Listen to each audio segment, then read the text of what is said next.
Lamborghini, BMW, Bugatti या फिर Mercedes, इनमें से कोई ना कोई कार आपकी फेवरेट तो जरूर होगी। लेकिन इन सुपर कार्स को खरीद पाना हम जैसे आदमियों के बस की बात नहीं है। और वजह है इन इंपोर्टेड कार्स की करोड़ों की कीमत और फिर उन पर लगने वाली 200% की इंपोर्ट ड्यूटी। दोस्तों, वैसे ही ये लग्जरी कार्स लोगों के बजट से बाहर होती है और फिर इंपोर्ट ड्यूटी लगने के बाद इसकी कीमत 2 गुनी हो जाती है, जिसकी वजह से अच्छे खासे रईस लोग भी इन कार्स को खरीदने से पहले कई बार सोचते हैं। अब दोस्तों, शायद आप ये बात नहीं जानते कि इसी इंपोर्ट ड्यूटी का फायदा उठाकर कई कार डीलर्स और स्मगलर्स लोगों से करोड़ों रुपए लूट रहे थे। अब आखिर कैसे, जानेंगे आज की इस वीडियो में बिग बॉय टॉयज के स्कैम की कहानी, जिसमें इन्होंने फॉरेन से महंगी कार्स इंपोर्ट कराकर सरकार और जनता दोनों को ही करोड़ों का चूना लगाया। तो दोस्तों, हुआ कुछ ऐसा कि पिछले साल डीआरआई यानी कि डायरेक्टोरेट ऑफ रेवेन्यू इंटेलिजेंस को अपने कुछ सोर्सेज से पता चला कि हमारे देश में कुछ लोग मिलकर लग्जरी कार्स की स्मगलिंग कर रहे हैं। अब इसके बाद डीआरआई ने इनको पकड़ने के लिए ऑपरेशन मोंटे कार्लो शुरू किया।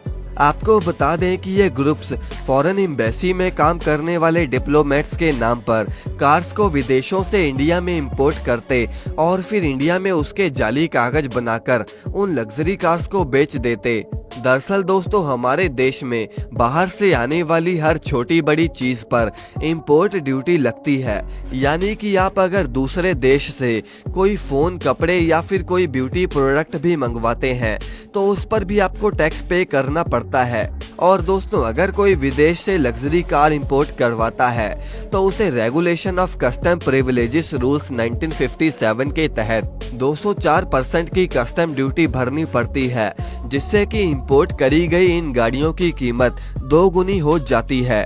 उदाहरण के लिए, अगर ये BMW कार की कीमत जर्मनी में 70 लाख रुपए है तो भारत में इसकी कीमत 1,40,00,000 रुपए तक हो जाएगी।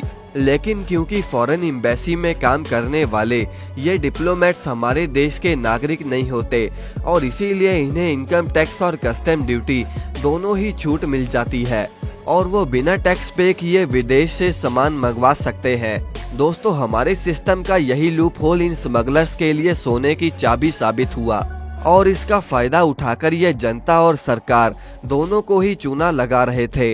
ये इंडिया में रहने वाले डिप्लोमेट्स के जाली दस्तावेज और आईडी बनाकर इनके जरिए विदेशों से बिना कस्टम ड्यूटी और टैक्स पे किए लग्जरी गाड़ियां इंपोर्ट करवाते और फिर बाजार में कस्टम ड्यूटी के नाम पर उन गाड़ियों को डबल कीमत पर बेच देते थे। लेकिन जब कई गाड़ियां डिप्लोमेट्स के नाम पर इंडिया में इंपोर्ट होने लग गई तो डीआरआई को भी शक होने लग गया। शुरुआत में डीआरआई के पास इन स्मगलर्स के खिलाफ कोई सबूत नहीं था, लेकिन फिर एक खबर मिली कि एक लग्जरी गाड़ी इंडिया में इंपोर्ट होने जा रही है, जो कि दिल्ली में रहने वाले एक अफ्रीकन डिप्लोमेट्स के नाम रजिस्टर्ड है। इस कार को मुंबई से सीधा दिल्ली लाया जाएगा।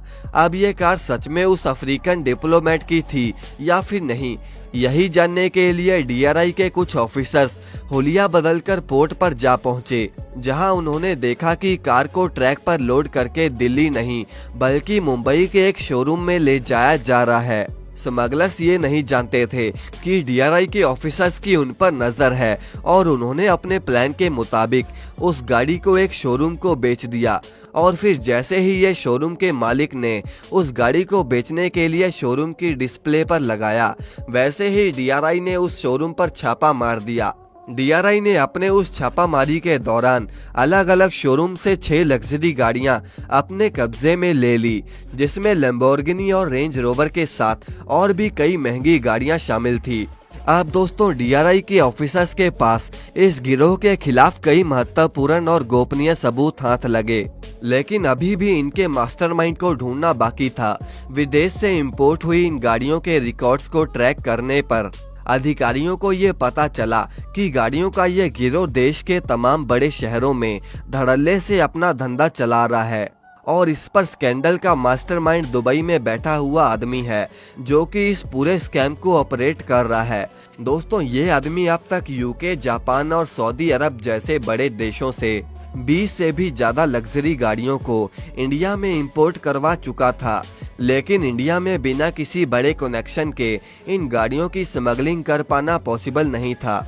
अब लंबी इन्वेस्टिगेशन के बाद ऑफिसर्स को पता चला कि इस पूरे स्कैम में कोई और नहीं बल्कि famous car dealer company big boy toys के चीफ एग्जीक्यूटिव ऑफिसर निपुण मिगलानी शामिल है, जो कि इन स्मगलर्स के साथ मिले हुए थे। निपुण स्मगलर से गाड़ियां खरीदने के बाद इन पर 200% कस्टम ड्यूटी लगाकर कस्टमर्स को बेच देते थे। और दोस्तों, ये वही कस्टम ड्यूटी थी जो उन्होंने पे तक भी नहीं करी थी। इन्वेस्टिगेशन में पता चला कि ये ग्रुप अभी तक 20 अलग अलग लग्जरी कारों को ऐसे ही बेचकर इनसे 25 करोड़ रुपए का प्रॉफिट कमा चुका था। इस स्कैम के मीडिया में सामने आने के बाद बिग बॉय टॉयज कंपनी की इमेज काफी खराब हो गई, जिसके बाद कंपनी ने एक प्रेस रिपोर्ट जारी करी और उसमें उन्होंने कहा कि उन्होंने निपुण मिगलानी को अपनी कंपनी से निकाल दिया है और इस पूरे स्कैम में बिग बॉय टॉयज कंपनी का कोई हाथ नहीं है। अब दोस्तों, ये कंपनी स्कैम में शामिल थी या नहीं, इसका तो कोई सबूत नहीं मिला, लेकिन निपुण मिगलानी को जरूर इस केस में गिरफ्तार कर लिया गया। खैर, आज की इस वीडियो में सिर्फ इतना ही। वैसे आपकी फेवरेट लग्जरी गाड़ी कौन सी है? कमेंट करके हमें जरूर बताएं और इस वीडियो को लाइक करके चैनल को सब्सक्राइब करना ना भूलें।